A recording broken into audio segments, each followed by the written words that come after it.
Почитувани домаќини на Националната конференција, почитувана господја Далиборка Златева, председателка на Сдруженијето на лицата со церебрална парализа и други попречености од Велес, почитувани представници на Фондацијата Квина тил Квина, Жена кон жена, наши екселенции, ваши екселенции, амбасадорка на Кралството Шведска, Ами Ларсон Јаим, со која денеска повтор пат се гледам, не случајно, амбасадоре на Европската Унија, господине Михалис Рокас, го заборавив министерот Фатмир Лимани, повтор пат, му се извинувам, почитуван министре, почитувани министри, почитувани пратеници, почитуван градоначалнику, почитувани представници на медиумите, драги гости.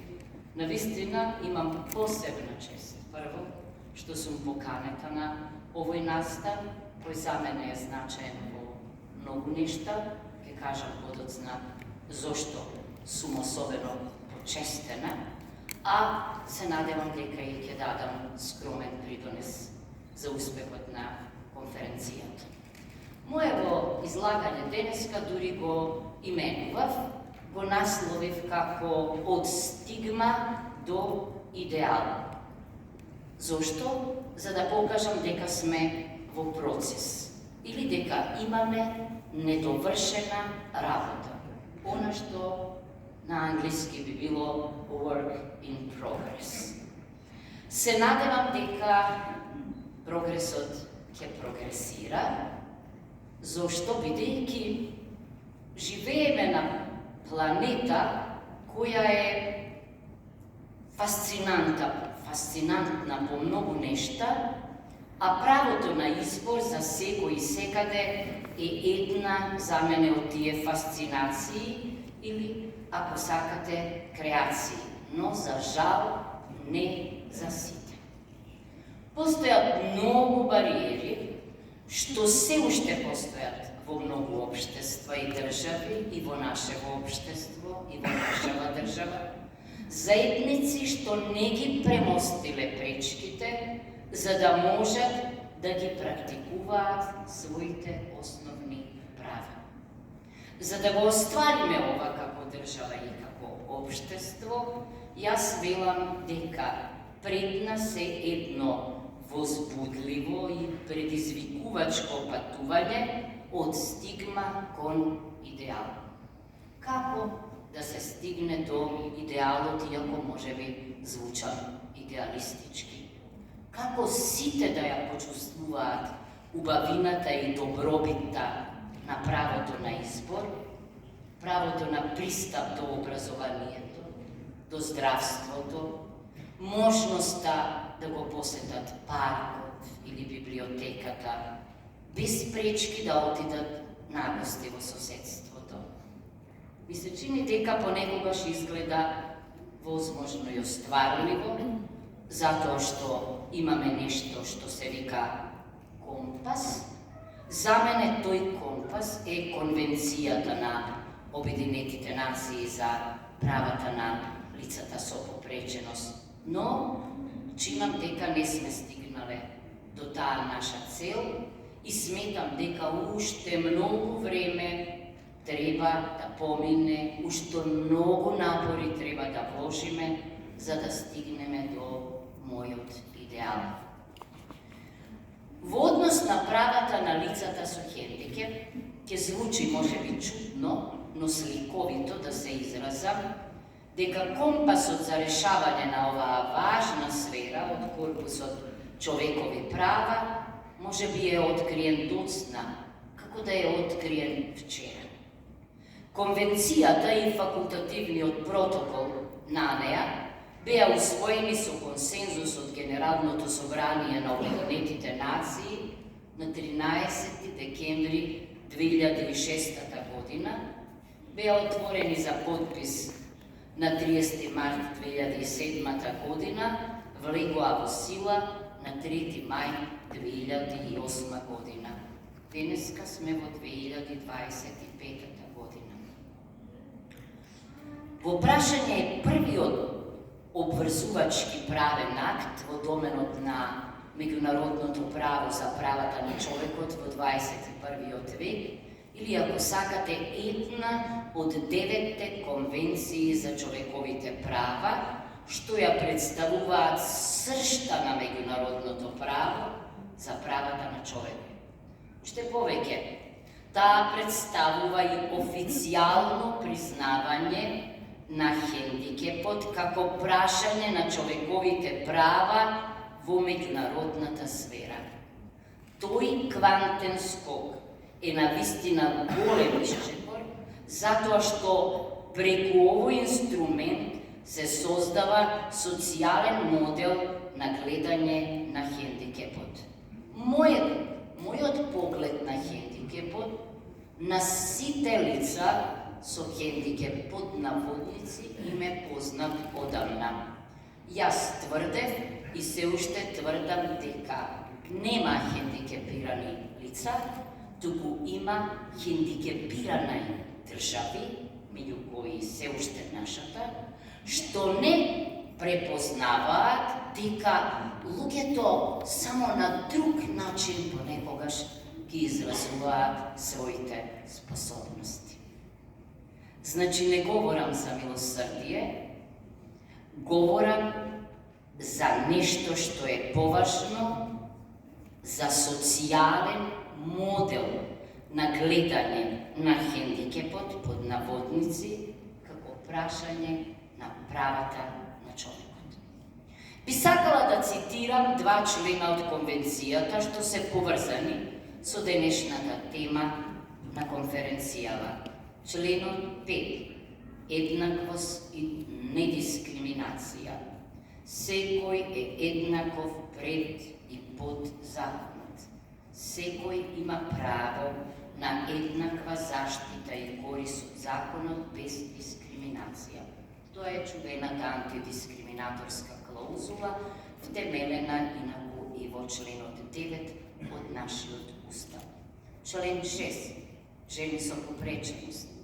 Жените и девојките со попреченост се соочуваат со повеќекратна дискриминација.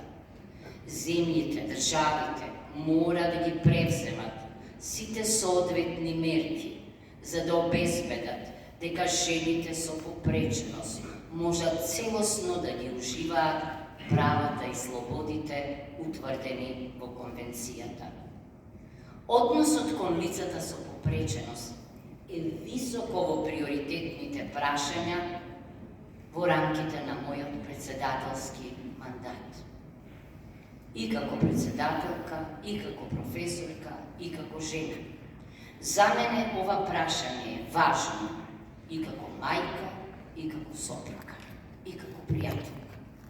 Мојот ангажман, но и пошироката мисија во политичка смисла е да ја развивам државата, да делувам просветителски. Држава во која сите лица со попреченост ќе учествуваат како еднакви граѓани. Тоа е мојата држава. Веќе се обидувам да работам на подигнување на јавната свест за предизвиците со кои се соочуваат тие. Во односите со владата, високо на политичката агенда, го поставувам прашањето на лицата со попреченост и тоа го истакнувам во сите мои јавни настапи. Ја афирмирам досега и тука Конвенцијата за правата на лицата со хендикеп на локално ниво и мислам дека токму вклученоста на локалните власти е еден од клучевите да се стигне до успехот. Давам поддршка за адаптација на јавните простори, за кои проговори Огнен, кое би вклучувало активно лобирање за инвестиции во инфраструктурата, која ги исполнува стандардите за пристапност, како рампи, лифтови, прилагодени јавни тоалети, внимание за лицата со физички попречености. Организирање на јавни кампањи за борба против стигмата и предрасудите кон лицата со посебни потреби. Овие кампањи ќе промовираат еднаквост, солидарност и почитување на нивните права. Формирање председателски центар за следење на активности за подобрување на правата на лицата со посебни потреби. Континуирана комуникација и соработка со социјалните и здравствените институции. Добро сум запозната со активностите на повеќе невладини организации и искрено се надевам дека нивните апели, предлози и иницијативи ќе добијат соодветен одговор од властите. Заслужуваат одговор. Некои работи, навистина, недозволиво одат бавно и не смееме да дозволиме во 21. век одењето по тротоар да биде невозможна мисија затоа што тој простор е окупиран од возила, а не од пешачи. Тоа е само еден проблем, сите знаеме. Ја следам и работата на вашето здружение, на лицата со церебрална парализа и други попречености и искрено ви честитам на тоа што сте го сториле. Особено е важен проектот за социјалната услуга живење со поддршка и социјалната сервисна услуга помош и нега во домот, за кој исто така спомена или кој исто така испомена Огнен, и тоа е начин како се создава општество со еднакви можности за сите. Посебен предизвик е прашањето како да се премостат разликите меѓу градските и руралните средини, особено за женската популација. Сметам дека заеднички треба да најдеме форми и начини како да навлеземе во непристапните зони што се херметички затворени во светот на традиционализмите. Таму правдата честопати доцна стигнува, но заедно сме посилни, треба да се слушаат вашите гласови, треба да го развиваме нашиот инклузивен модел, треба да се учиме на толеранцијата како и љубовта се учат со вежбање, на сите нивоа, да го следиме примерот на успешните, на организациите што денес овде ги посочувам и со право можам да кажам дека треба да бидат горди на она што го работат и го постигнале. Сега сме ние наред. Ви благодарам.